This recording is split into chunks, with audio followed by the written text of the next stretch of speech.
Hi guys, how are y'all doing? I'm doing great, feeling almost back to normal. Hope you guys had a very, very Merry Christmas and are looking forward to the new year. I see great things coming in. Yes, yes, yes. So today's project is not going to initially have any kind of gemstones, but we're just going to experiment, excuse me, with some shapes.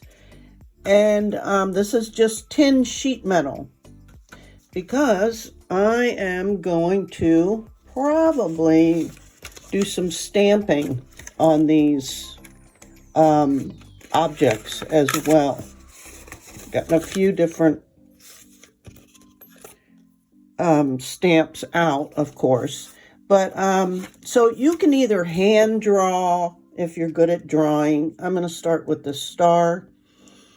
Or you can, find the shapes you want online, take a screenshot of it and print it. You can increase the size, decrease the size, whatever.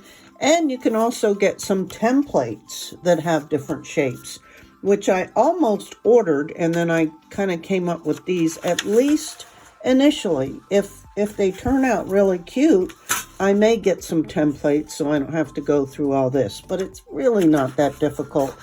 And you can see here I drew them out to where I kind of liked them, then cut out one and glued it or taped it down onto my metal, and then drew it onto the metal, right? So I can keep this as like the main template. In fact, with silversmithing, that's kind of how they do it. They have their shape.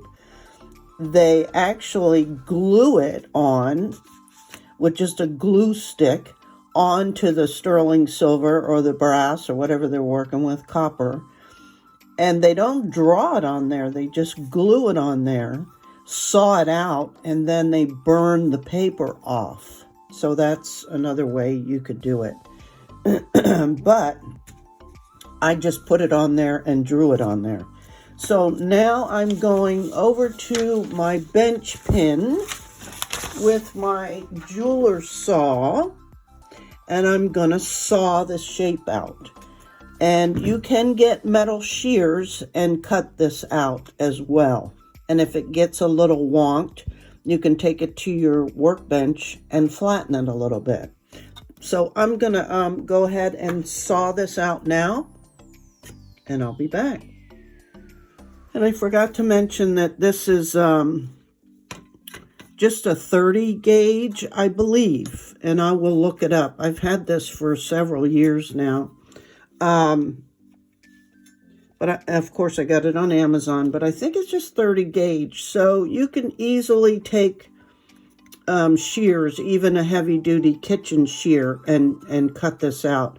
The edges will be quite sharp, and you'll want to take it to the bench block, but you can see how sharp these are. And so I'm going to go ahead and file those down a little bit. You can either use your Dremel with a sanding disc or whatever they call these. I think they're discs. You can take a hand file such as this. You can use the diamond coated small little files, or if you don't have any of those, you can even, and I recently threw this in I got one of these from somebody. These are just nail files, right?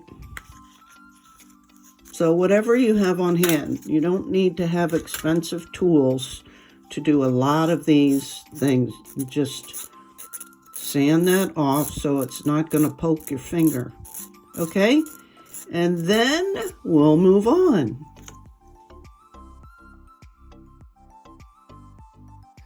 Now, initially, we're going to go ahead and flux this and flux both sides and just put, the first layer of solder on.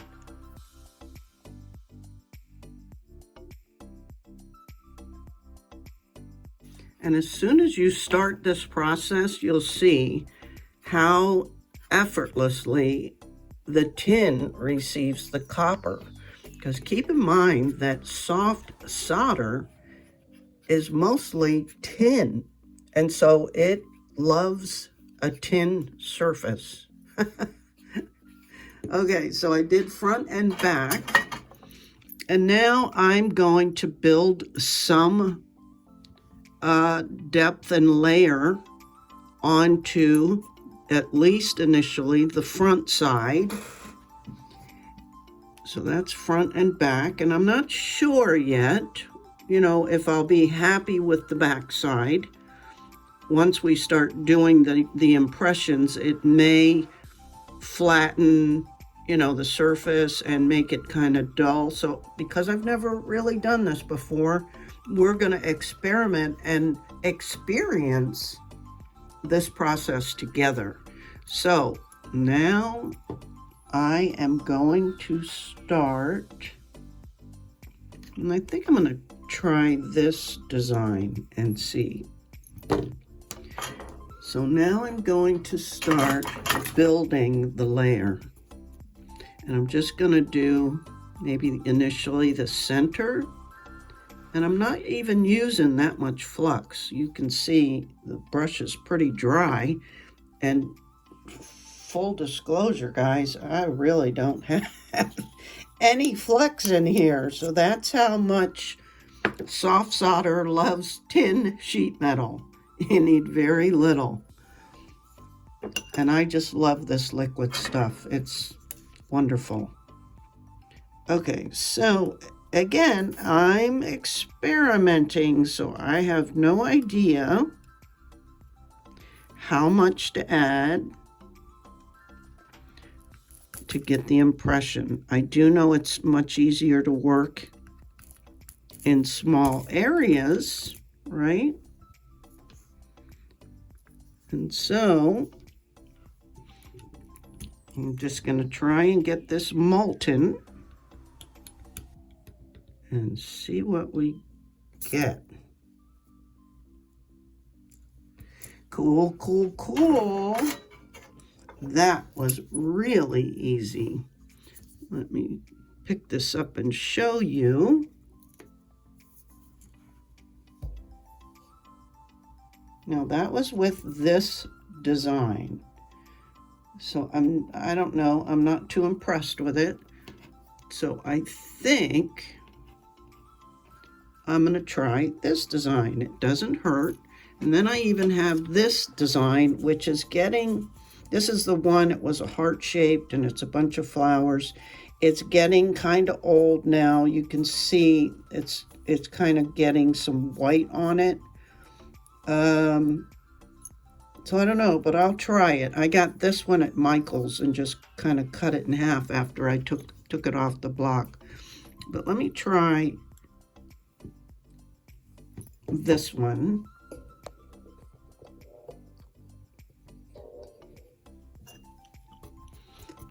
And I'm just going to remelt this.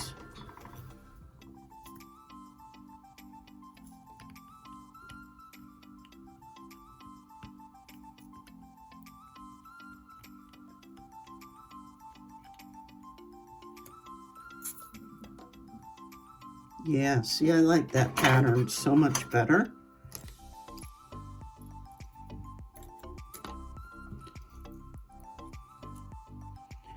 But just for fun, we'll try this one. I'm actually gonna just put a little bit of flux on this stamp and see if that might help it. Because what I noticed with the stamp, an old stamp, is it was kind of starting to stick. And I'm also going to add a little bit more solder.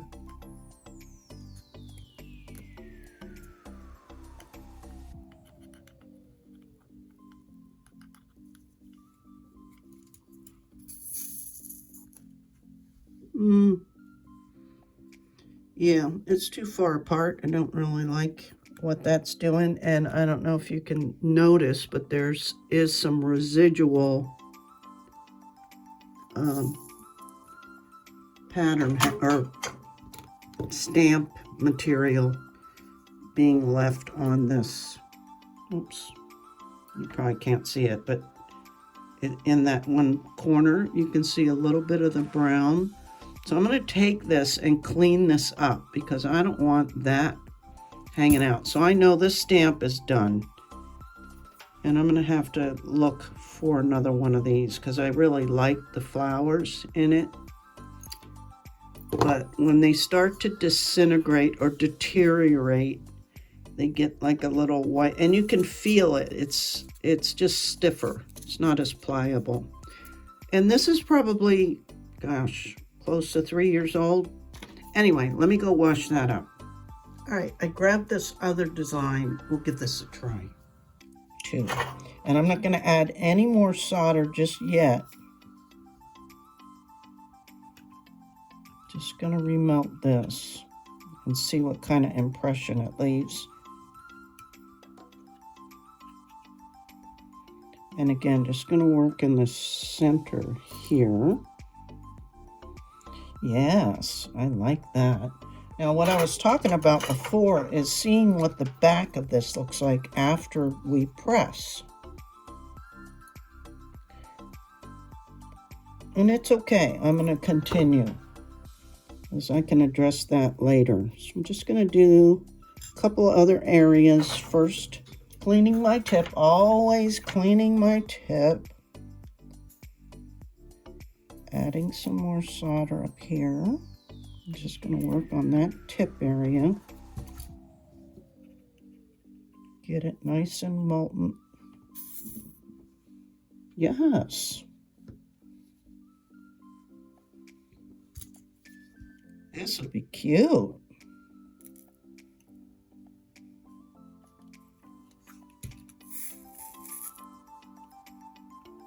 Hope you guys can see. Oh, I love this. These will be really cute. And then, of course, we're going to either use the black patina, or we can use the acrylic paints.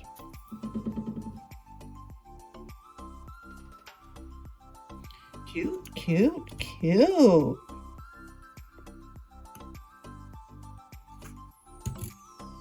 After this one, I'm going to check the back again and see.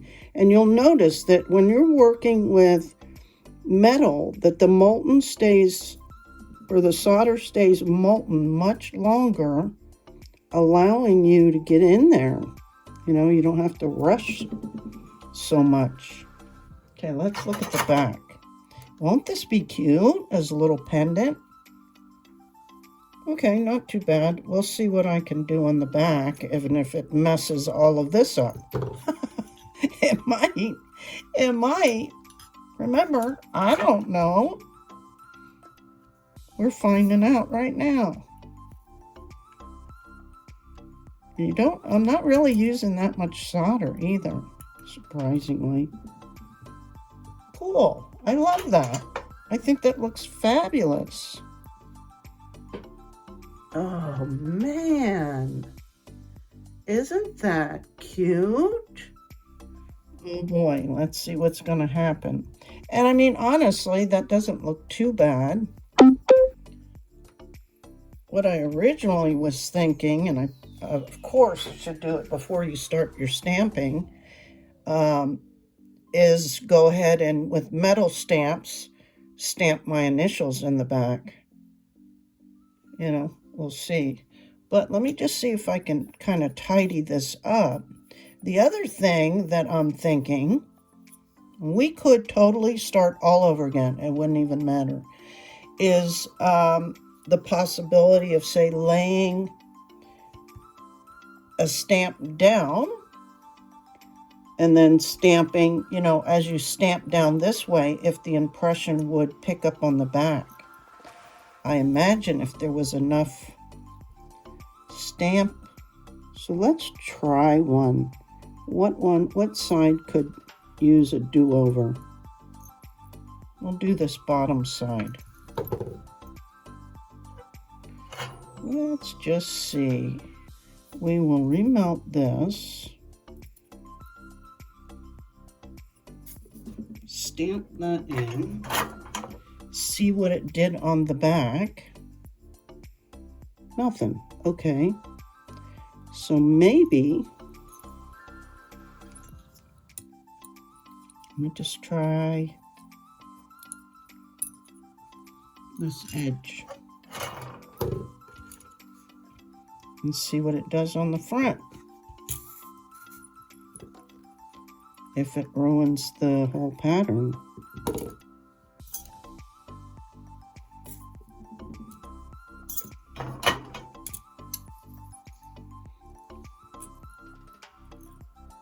Yeah, see, it ruined that, I think. But let's see if we do it in reverse. So now we know we have some pattern on that back side. Let's see what happens.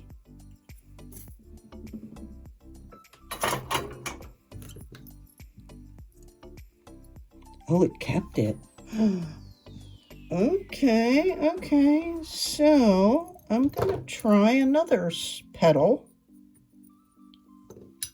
Let's see what happens.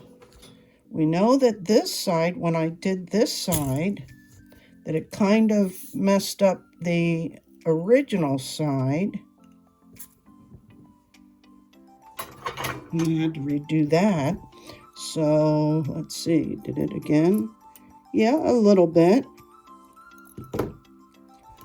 But, okay, so what I'm going to do, I definitely put less solder on the back side because it'd be nice for it to be reversible. So let me just do some stamping.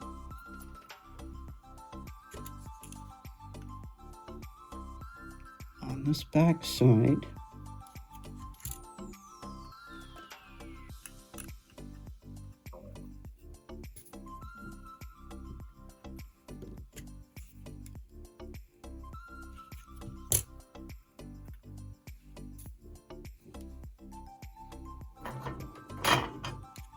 Right, so if I'm thinking if I put my initials on there, and let's see, it didn't mess it up too bad. I think we can redo it. So in the future, I would do one side first with a light layer and maybe pretend that's going to be your back. And then on the front side, do a little bit thicker.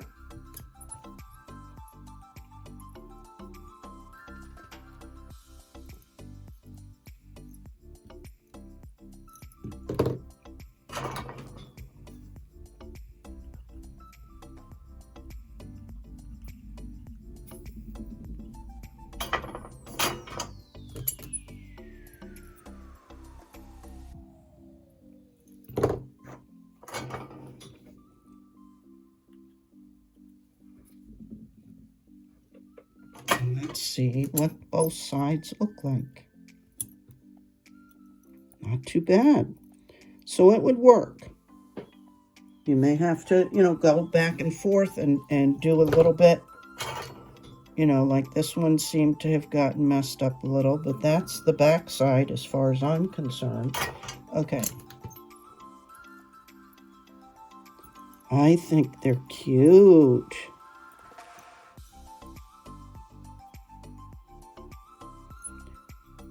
So the reason I was putting this stamp was to, if it does melt, it'll still pick up a little bit of impression, right?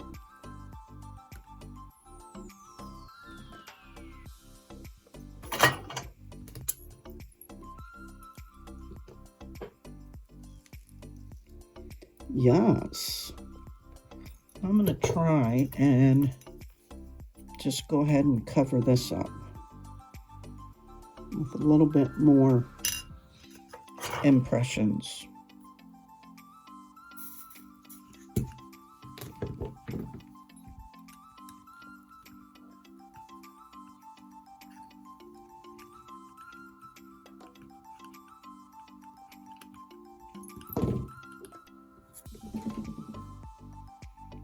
can be light,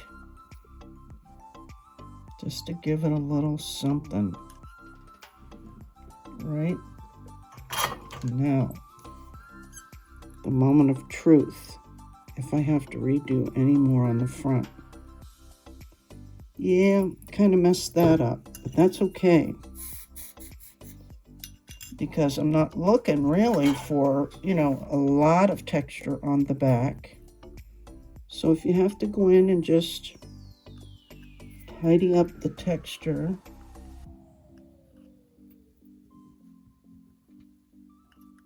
On your front, that's okay. Because the front's the most important. But it's kind of cool to have a little bit on the back. Okay, I love this. I think this is turning out super cute.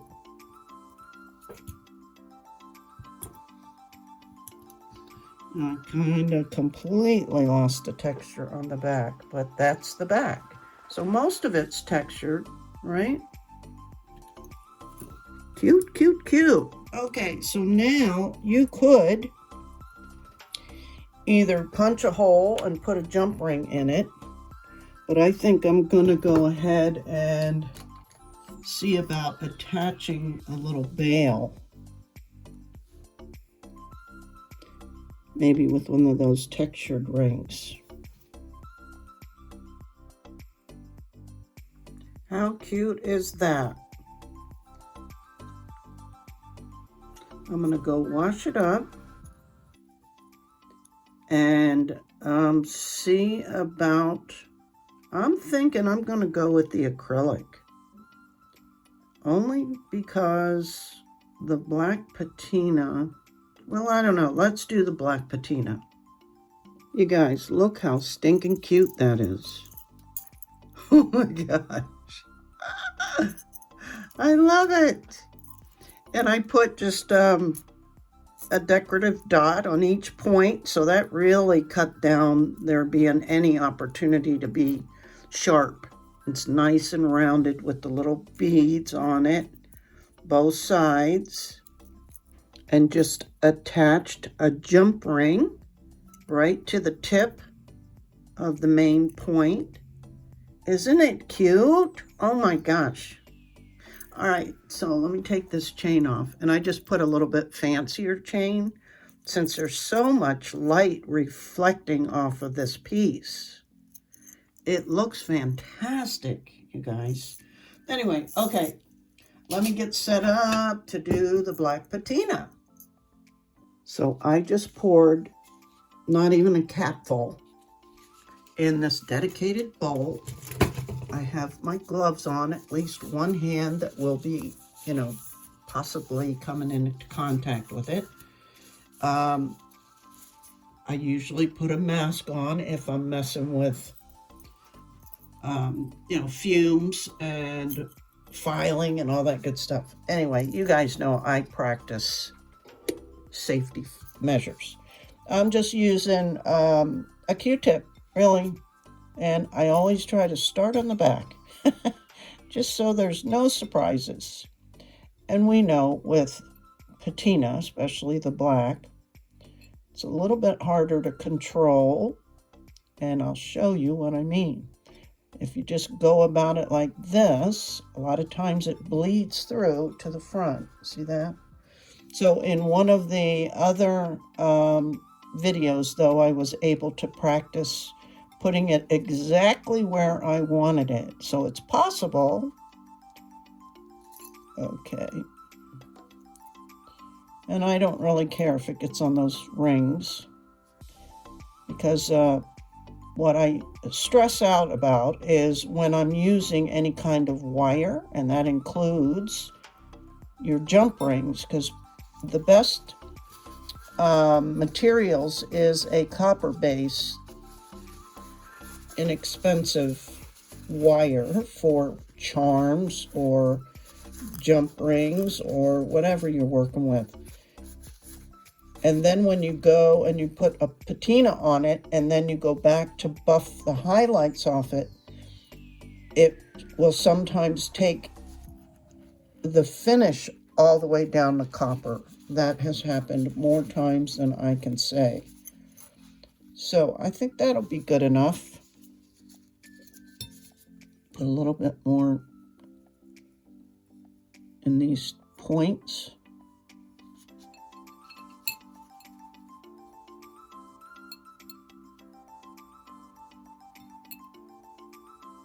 And then I'll let it dry off a little bit. Clean my bowl up, or my dish, as normal. You've seen me do that.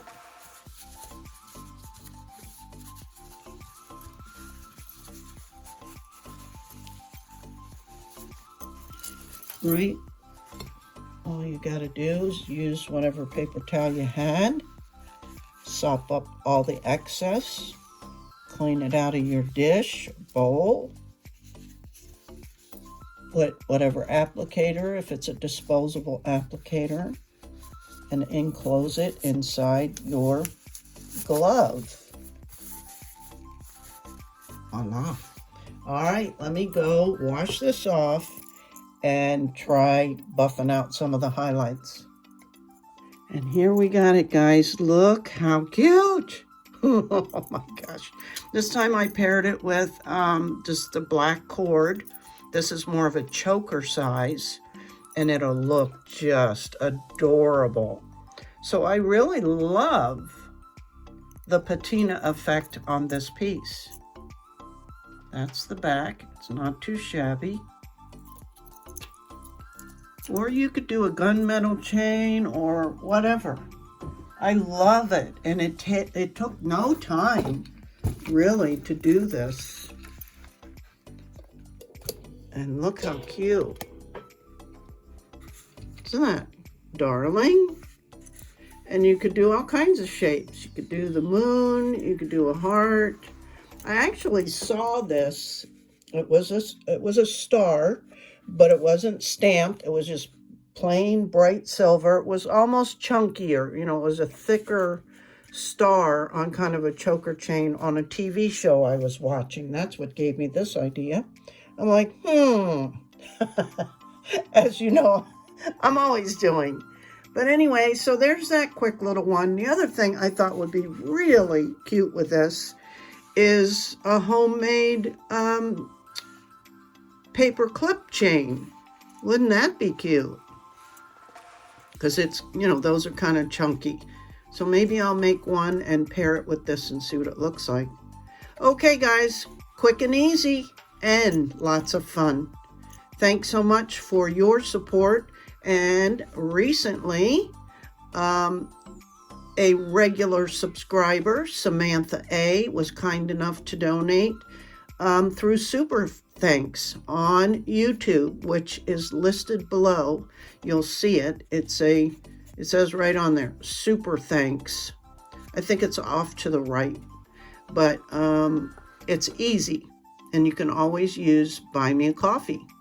Thank you guys so much. Happy New Year.